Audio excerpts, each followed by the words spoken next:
Bonjour tout le monde, ici Rack. Aujourd'hui nous allons parler de deux expériences basiques, mais vraiment basiques. Une qui s'appelle la balance de torsion et l'autre l'expérience de la chute des corps dans le vide. Vous l'aurez compris, nous allons parler gravité. Et on va en parler avec gravité en plus. Enfin, on va essayer. Maintenant, parlons de l'expérience de la balance de torsion. Le principe est simple. On met au bout d'une corde ou d'un filin, une tringle avec deux sphères de plomb de masse égale, de façon à ce que ce soit parfaitement équilibré. Et au centre, au niveau de ce fil, un petit miroir. Sur un mur, on va mettre un repère normé et un laser qui va taper sur ce miroir pour faire un reflet et retaper sur le mur au niveau du zéro de ce repère normé. Ça prendra un peu de temps parce qu'il faut que ce fil se détende et se tempère. Une fois ça fait, au niveau des deux boules, sans y toucher, sans souffler dessus, ni quoi que ce soit, on va approcher deux autres sphères. Alors là, ce que nous allons observer, c'est une rotation horizontale. C'est-à-dire que l'axe du fil va tourner légèrement vers les sphères que l'on aura approchées. On peut observer ça avec du magnétisme. Cependant, évidemment, pour pallier à ce désagrément-là, les deux sphères seront dans un matériau non magnétique. Accessoirement, ça peut être du... C'est un truc qui est lourd, et pour mettre en place la gravité, pour prouver la gravité, il faut du matériau lourd. Donc le plomb, c'est un truc qui pèse bien lourd et qui n'est pas magnétique. C'est tout bon. Deuxième point, l'expérience de la chute des corps dans le vide. L'expérience de la chute des corps dans le vide, pour ceux qui ne savent pas ce que c'est très simple. On prend un tube à vide, on tire tout l'air qui se trouve dans ce tube.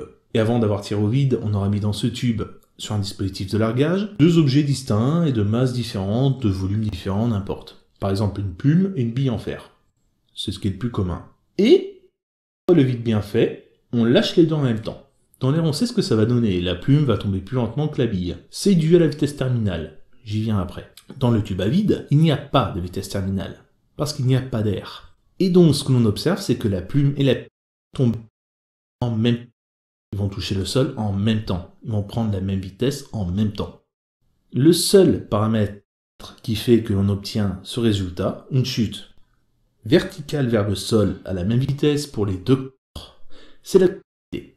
Mais la gravité terrestre, et non pas une gravité aérienne, puisqu'il n'y a plus de ni magnétique, parce que la bille va faire la même trajectoire que la plume, avec la même vitesse et les mêmes paramètres, alors que la masse et la forme aérodynamique sont totalement différentes. Maintenant, ceux qui ne savent pas ce qu'est la vitesse terminale, voici la définition.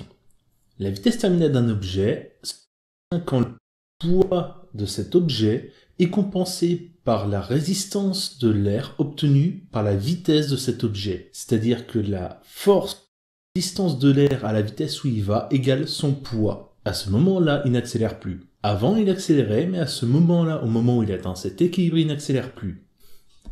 Un exemple parfait qui vient, c'est les parachutistes. Tant qu'ils n'ont pas ouvert leur parachute, ils filent à toute vitesse. Et s'il y en a deux qui se regardent l'un l'autre, il suffit qu'il y en ait un qui ouvre son parachute pour que le voir s'envoler littéralement en l'air. C'est un abus de langage parce qu'en fait, il ne s'envole pas. C'est juste qu'il se retrouve à décélérer brutalement. Parce que ce parachute va rendre sa vitesse terminale beaucoup plus inférieure à celle qu'il aurait sans son parachute. Or, celui qui l'observe n'a pas ouvert son parachute, donc il a l'impression que celui qui a ouvert son parachute se retrouve arraché vers les airs.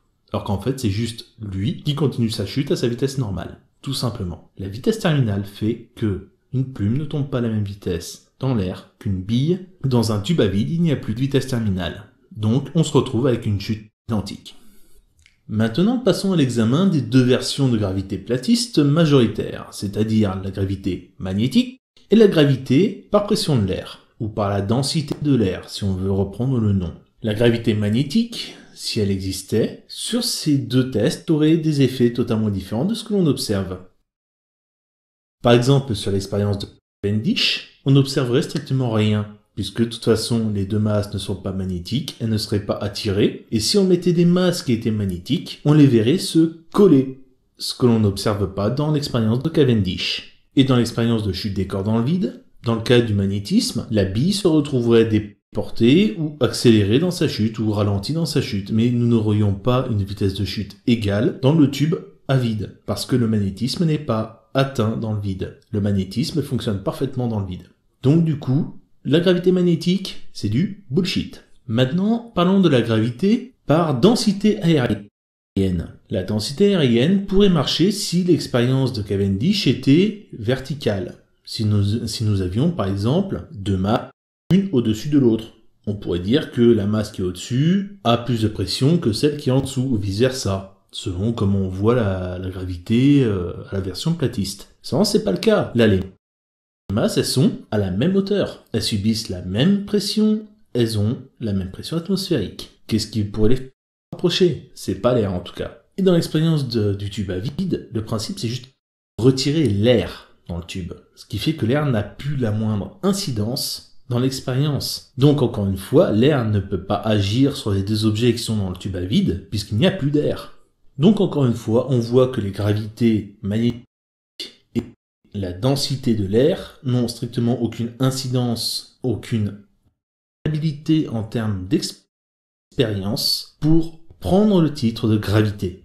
Parce que les expériences que je viens de vous montrer sont répétables et elles l'ont été un nombre de fois incalculable de par le monde, dans des salles de cours, dans des labos de la NASA ou même chez des particuliers. Et si c'est répétable et que le résultat est partout le même, ce qui est le cas actuellement, que ça contredit la théorie de la gravité magnétique ou de la densité aérienne, désolé les gars, mais non, non, les expériences vous donnent tort. Messieurs, mesdames les platistes, quand vous voudrez mettre en place un système de gravité autre que la gravité terrestre, donnez-vous quand même la peine de donner un système viable, qui soit cohérent avec les expériences et les observations déjà reportées partout dans le monde, et ce depuis des décennies. C'est pas compliqué pourtant. Sur ce, messieurs, mesdames, je vais vous laisser. Ne laissez pas n'importe qui vous dire n'importe quoi. N'oubliez pas de lire la description, il y a toujours des infos supplémentaires.